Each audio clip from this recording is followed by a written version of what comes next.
तो आज अभी जो है ना जुम्मे की नमाज़ की तैयारी करते हैं। सबसे पहले अपने कपड़े रेडी करते हैं, कपड़े जो है अलमारी में है निकालते हैं, कमीज शलवार, और उसके बाद रेडी होकर निकलते हैं और नमाज़ पढ़ते हैं। तो आज है मुबारक दिन जुम्मे का। मेरी और अलिशमा की तरफ से, हमारी पूरी फैमिली की तरफ से आप सबको जुम्मा मुबारक हो बहुत बहुत। और हमारी हमेशा से दुआएं आप लोगों के लिए कि अल्लाह पाक आप लोगों को जहाँ भी रखे खुश आबाद रखे, हंसता बसता रहे और आपकी तमाम दिल की जायज़ मुरादें पूरी करे अल्लाह पाक, आमीन सुम्मा आमीन। तो तमाम लोगों के लिए दुआएं भी करते चल के, और जितने भी औलाद है काफ़ी लोग कमेंट्स कर रहे थे, अल्लाह पाक उनकी एक ख्वाहिश ज़रूर पूरी करे, उनको हमेशा ज़िंदगी में खुशहाली ले आए उनके लिए और उनके औलाद अता फरमाए। और जो लोग इस दुनिया में जा चुके हैं अल्लाह पाक उनकी बख्शिश फरमाए, आमीन सुन आमीन। चलें जी, कपड़े निकालते हैं, इस्त्री करते हैं। और इस वक्त आज मैं यखनी में आ रहा हूँ। आज मेरी चाची आई थी गाइड करके गई, सब कुछ मैंने अपनी सासू माँ के सामने उनसे नॉलेज दी कि भाई यखनी कैसे बनाते हैं। बिल्कुल ईजी है, बस ये है कि थोड़ा सा पता होना चाहिए क्या क्या चीज़ कितनी मिकदार में नहीं है। तो जो यखनी बन रही है अभी, वो डेली बेसिस पे आप यखनी पिलाएंगे और उसके साथ साथ मेडिसिन से बन ले लीजिए नाश्ता करने के बाद, और अभी आराम करिए और साथ साथ अब्दुल अहद के साथ खेल भी देंगे। चले गए ये जूस मशीन से सुबह मैंने फ्रेश जूस बना के दिया था, फिर धो कर रख दी थी। उसके बाद अलिशा का ये भी रखा हुआ है, ये जी अलिशा ने थोड़ा सा खाया, मतलब एक पराठे में से इतना बचा है, बाकी खा लिया अंडे के साथ। और यहाँ पर ये चाची मेरी सुबह हेल्प कर गई थी, यहाँ पर गरम गरम यखनी मैंने लिया है, क्या खुशबू आ रही है माशाल्लाह। तो ये अलीफा को भी देंगे अभी। और अभी मैंने अपने कपड़े इस्त्री कर लिए, तो चलते हैं ये जुम्मा नमाज के लिए। अस्सलाम वालेकुम गाइस, कैसे हैं आप सब? उम्मीद करते हैं खैरियत से होंगे। अल्हम्दुलिल्लाह हम भी बिल्कुल ठीक है और खैरियत से हैं। Welcome back to our another vlog. जितनी भी बहन भैया हमें जहाँ से भी देख रहे हैं उन सबको हमारी फैमिली की तरफ से, यानी कि अलिशा आमिर की तरफ से तमाम लोगों को जुम्मा मुबारक। और जितने भी लोग हैं उनका बहुत बहुत शुक्रिया, thank you so very much. जितने भी ये कमेंट्स करें, अच्छे अच्छे प्यारे प्यारे सजेशन दे रहे हैं, उनका मैं बहुत बहुत शुक्रगुजार हूँ। और जी एक वो कोई क्वेश्चन हुआ था हमारा, बिल्कुल आपके कमेंट्स के ज़रिए हमें जवाब मिल गया कि पंजाब जाना कैंसल। तो खैर वो तो हमने ऑलरेडी ऐसी बात की थी कि मेरी सासू माँ का दिल था कि वहाँ पर थोड़ा बेहतर रहेंगी, लेकिन आपको पता है सिचुएशंस का, इश्यूज़ का, और मेन मुद्दा जो है वहाँ डॉक्टर हॉस्पिटल्स का था। खैर ये बात तो वहीं हो गई ख़त्म, क्लोज, क्योंकि हमारी वाइटी फैमिली ने जो कहा वो होगा, ऐसे ही होगा। और मेरा भी दिल इससे नहीं मुतफिक था कि हम सफ़र करें। खैर अभी निकलते जुम्मा नमाज़ पढ़ते। और आज मेरी सुबह एक चंद लोगों से बात हुई थी और उनसे मेरा डिस्कस हुआ था रिगार्डिंग जो हम आने वाला फंक्शन है उसके बारे में। तो उनकी क्या राय थी वो बताते हैं आपको, और वो कौन लोग हैं, उनकी वो स्पेशल कौन लोग हैं उनकी बताते हैं आपको। वो हमारे स्पेशल गेस्ट हैं और उन्होंने क्या हमें मशवरा दिया और क्या हमारी डिस्कशन हुई, सब इंशाल्लाह बाद में बात करेंगे। अभी फ़िलहाल चलते हैं, नमाज़ पढ़ते हैं, सबके लिए दुआ करते हैं और सबकी भलाई के लिए दुआ करते हैं और अपने लिए भी दुआ करते हैं। तो टाइम रह गया कम, निकलते हैं जी नमाज़ के लिए। तो गाइस मैं अभी आया था आमना बिरयानी सेंटर और यहाँ से अभी होके जा रहा हूँ और मालूमात मैंने हासिल कर ली है यहाँ पर बिरयानी की देख की। और मैं ख्याल पुलाव का रेट भी सेम होगा, ये भी जाके पूछ लेता हूँ मैं, क्योंकि बिरयानी का रेट लिया मैंने, सिर्फ पुलाव का नहीं लिया। अब जिसका इरादा बने, वैसे तो सब बिरयानी खाने वाले हैं शौक़ से। तो अभी प्रोग्राम वैसे हमने डिले किया हुआ है, पोस्टपोन कर दिया, लेकिन अभी जो है डिसाइड करना था, तो इस वजह से मैं आया हूँ। दोबारा चलते हैं अंदर और कुछ मालूमात और भी हासिल कर लेते हैं। आज जो है ना मेरी सासू माँ की तबीयत बहुत ज़्यादा ख़राब थी और मुझे ऑफिस से कॉल आई थी, तो मैंने कहा मैं दोबारा आता हूँ और इनको अच्छे डॉक्टर से दिखाता हूँ। तो मेरी सासू माँ ने कहा नहीं डॉक्टर को नहीं दिखाते हैं, उन्होंने मेडिसिन कोई रिकमेंड की थी, वो मैंने ऑलरेडी घर में रखी थी। तो उन्होंने कहा मैं मेडिसिन ले लेती हूँ, बट ये है कि मैं अभी मुश्किल रुकवाऊँ, क्योंकि उनके डॉक्टर जो है उनको ट्रीट कर रहे हैं, जो शुरू से उनकी डायग्नोस कर चुके हैं उनकी जो इशू था, तो वही उनको ट्रीट करेंगे। अब वो चाह रही थी कि वही ट्रीट करें, तो अब इसका मतलब ये है कि उनको पंजाब जाना पड़ेगा। पंजाब जाना पड़ेगा तो अभी आजकल में ही करना पड़ेगा। और उनसे पहले भी वो चाह रही थी कि हम भी पंजाब चलें, बट आपको पता है कॉन्सिक्वेंसेस काफ़ी सारे इश्यूज़, और इसके अलावा ये जो ऑपरेट हुआ था इसकी वजह से अलिशा को थोड़ी सी ना इश्यूज़ हुए थे, क्योंकि आपको पता है हॉस्पिटल जाना पड़ा 2 दिन हमें। तो सफ़र बिल्कुल अलाउ नहीं है, डॉक्टर ने तो बिल्कुल हमें रिकमेंड नहीं किया और हम जा नहीं सकते। अब इसका हल ये है जो मैं ख़ुद कर रहा हूँ कि इंशाल्लाह ताला, देखिए इंसान दुनिया में आया है तो उसको ज़िम्मेदारी उठानी पड़ती खुद। जब से इंडिपेंडेंट या डिपेंडेंट से इंडिपेंडेंट होता है तो उसके बाद उसको अपनी ज़िम्मेदारी खुद उठानी पड़ती है। तो अब इंशाल्लाह मैं अपनी ज़िम्मेदारी खुद उठाऊंगा और अपने घर को खुद ही देखना पड़ेगा कि ये मामला मेरे हैं, मैं खुद रिजॉल्व करूंगा इंशाल्लाह।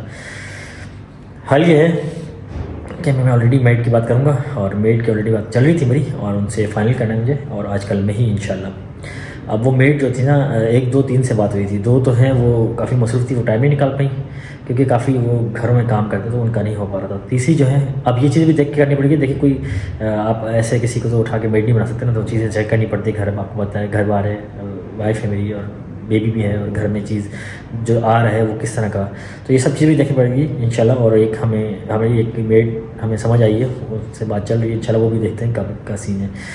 तो फ़िलहाल अभी जो सासू माँ का इशू है, तो अगर वो यहाँ चेक करवाना चाहिए, मैंने उनसे काफ़ी इंसिस्ट किया, उनका नहीं, मुझे पंजाब में जिन्होंने डायग्नोस किया वही ठीक कर देती हैं, वो एक ड्रिप लगा दी क्या। मैंने कहा यार कैसी बात, चले उनको जो समझ आता है, उनको जैसा बेहतर लगता है। वैसे मैंने उनको कहा है कि मैं आ रहा हूँ हॉस्पिटल ले जाता हूँ, तो उन्हें मना कर दिया मुझे। तो अब आजकल में जाना ज़रूरी होगा उनका, पता नहीं सफ़र कैसे करेंगे, मुझे भी पता है ये सब चीज़ें इशूज़ ये कैसे फेस करेंगे। अल्लाह बेहतर करेगा, अगर वो जाना चाहें तो मैं क्या कह सकता हूँ। मैंने उनको कहा है हम हॉस्पिटल यहीं दिखाते हैं, अच्छे हॉस्पिटल है, बट वो कह रही वो डॉक्टर वो अच्छी है बहुत। लेट्स सी, अल्लाह खैर करेगा। अभी फ़िलहाल अलिशबा और बेबी की जिम्मेदारी वो मैं उठाऊँगा अच्छे से इंशाल्लाह। और 2-3 चीज़ें मैंने करनी है अभी, वो करके करूँगा घर के अंदर, और सब चीज़ें ऑर्गेनाइज़ करूँगा, और सब चीज़ें इस तरह हैंडल करूँगा कि किसी को कोई इशू ना हो, मतलब टाइम भी ऑर्गेनाइज़ हो जाए, बेबी और अलिशबा भी एडजस्ट हो जाए ठीक से, और उनकी तबीयत भी ठीक हो जाए, और वो खाने पीने भी ठीक रह जाए। तो सारी चीज़ें मैंने अरेंज करनी घर के अंदर इंशाल्लाह, ये मैं करूँगा अब एक आज और कल के अंदर ही। तो गाइस घर आने के बाद मैंने सोचा था थोड़ा सा ना बर्तन वगैरह क्लियर कर दूँ, तो ये सारे बर्तन मैं क्लियर कर रहा हूँ, ये थोड़े वॉश कर दिए हैं और थोड़ा से साबुन लगा हुआ है, इनको वॉश कर रहा हूँ। और साथ में मैं आज पापी लाया था, अलिशबा को चाय पापी भी देता हूँ, और उसके साथ साथ जूस भी बना के देता हूँ सबसे पहले, और उसके बाद थोड़ा सा बॉयल अंडा। आज मैं तीनों चीज़ खिलाऊंगा क्योंकि अलिशबा ने कल से कुछ भी नहीं खाया, सिर्फ एक पराठा खाया था, और शाम में कुछ खाया पता नहीं खाया। आज ही यहाँ पर यखनी बनी हुई, पर इसके अंदर नमक थोड़ा ज़्यादा हो गया, तो इसको भी थोड़ा सा सेट करूँगा बाद में। अभी फ़िलहाल मैं आया था खुद, मेरी आँख में पेन था, मैंने ड्रॉप्स डाल दिए थे। तो ये जूसर मशीन डेली जूस बना के मैं साफ़ करके यहाँ रख देता हूँ। तो अलिशबा के लिए अलग से मैं पानी मंगवाता हूँ, मिनरल वाटर, ये और ये अलग से लेके रखता हूँ, ये अलिशबा के लिए यूज़ कर रहे हैं हम लोग। और ये शॉपर एक्स्ट्रा है, ये संभालते कभी काम आए थे। तो चले जी काम निपटाना शुरू करते हैं, फाइनल करते हैं। पहले बर्तन वॉश करते हैं, फिर जूस बनाते हैं, जूस पिलाने के बाद फिर बाकी काम शुरू कर देते हैं। आज मैं और अलिशबा चाय वापी भी खाएँगे, अलिशबा को जूस भी दे देता हूँ, और साथ साथ बॉइल्ड अंडे भी दे देता हूँ। तो गैस बर्तन सारे वॉश कर दिए मैंने, कुछ यहाँ रखे हैं, कुछ यहाँ डाल दिए हैं, और उसके साथ साथ अभी सेब निकाल दिए, जूस बनाता हूँ, और साथ साथ मैंने बॉयल अंडे भी रख दिए। ये दोनों क्योंकि अलिशबा काफ़ी टाइम से उनको भूख नहीं लगी, आज मैं ज़बरदस्ती खिलाऊँगा पिलाऊँगा लेकिन ज़रूर।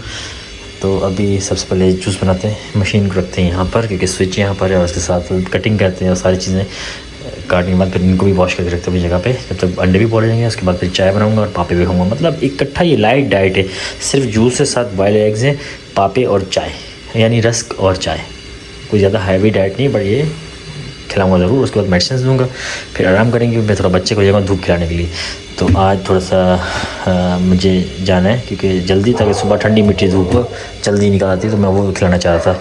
तो गाइस आज मैं अभी थोड़ा कहीं जा रहा हूँ ज़रूरी काम से, और मुझे थोड़ा टाइम लग जाएगा, और मैं इसलिए जा रहा हूँ कि मेरे दोस्त 2 दिन से बीमार है और वो एडमिट है हॉस्पिटल में, और शायद मैं आज टाइम नहीं निकाल पाया। रात में मैं सोचा था जाऊँगा, लेकिन अभी थोड़ा सा बेहतर है सब हर कुछ, तो थोड़ी सी बेहतर सिचुएशन घर में, सोच रहा हूँ जाऊँ मिल के आ जाऊँ।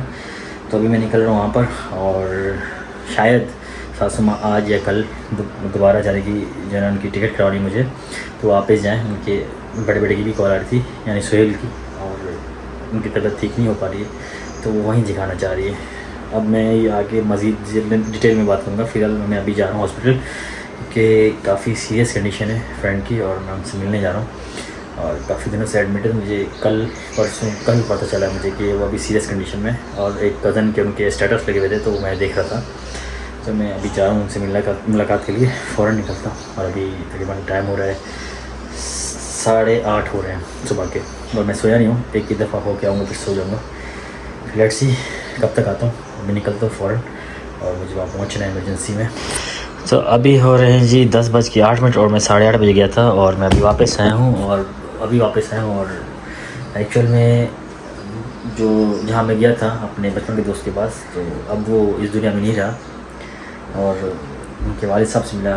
काफ़ी जो अल्लाह पाक उनकी फैमिली को सब्र अता फरमाए, और इतनी ज़्यादा एज नहीं थी, मतलब जवान ही था, और उसके छोटे छोटे 2 बच्चे थे, बस अल्लाह पाक सब्र अता फरमाए। और ये हुआ था जी उनको नमूनिया, और 3 दिन से हॉस्पिटल में एडमिट थे, और मैं यहाँ फंसा हुआ था, नहीं जा पा रहा था। बाकी मेरे दोस्त हुए थे, और लास्ट टाइम मेरी रात को बात हुई जी किसी कज़न के स्टेटस को देख के, तो मैंने दोस्त से बात की, उसने कहा भाई चलेंगे, फिर उसने मना कर दिया कि भाई वो जो फ्रेंड हमारा एडमिट था, उन्होंने कहा था कि भाई इम्यून सिस्टम ख़त्म हो गया, ये किसी और को भी हो सकता है, तो लिहाजा जो मिल गए हैं, जो मिलने आ रहे हैं, उनको अब नहीं आना चाहिए।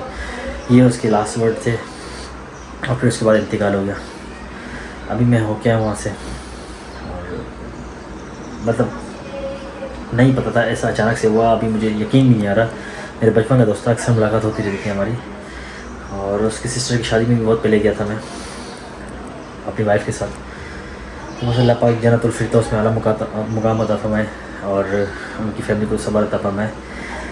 और बस यही रिक्वेस्ट है। देखें, कुछ पता नहीं आजकल ज़िंदगी, आज है कल नहीं है, सांस है एक दिन चली जानी है।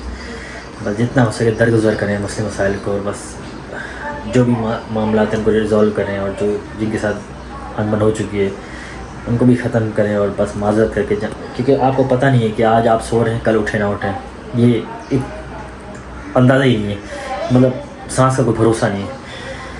तो खैर अम्मी को बताया, अम्मी भी बड़ा अफसोस कर रही थी, क्योंकि अम्मी जानती है उनको पर्सनली, और वाइफ बड़ी अफसोस में आ गई, और सासू माँ भी बड़ी टेंशन हो गई थी कि अचानक कैसे हो गया। तो खैर यहीं करता हूँ ब्लॉग एड, और उम्मीद करता हूँ जो ब्लॉग पसंद आएगा। पसंद है तो प्लीज़ लाइक शेयर सब्सक्राइब ज़रूर कीजिएगा। अपना ख्याल रखिए, तो हमें याद रखिए। हमेशा अल्लाह पाक सबके लिए आसानी फरमाए। आमीन सुम आमीन। आप लोग भी दुआ करिएगा। Take care. अल्लाह हाफ़िज़।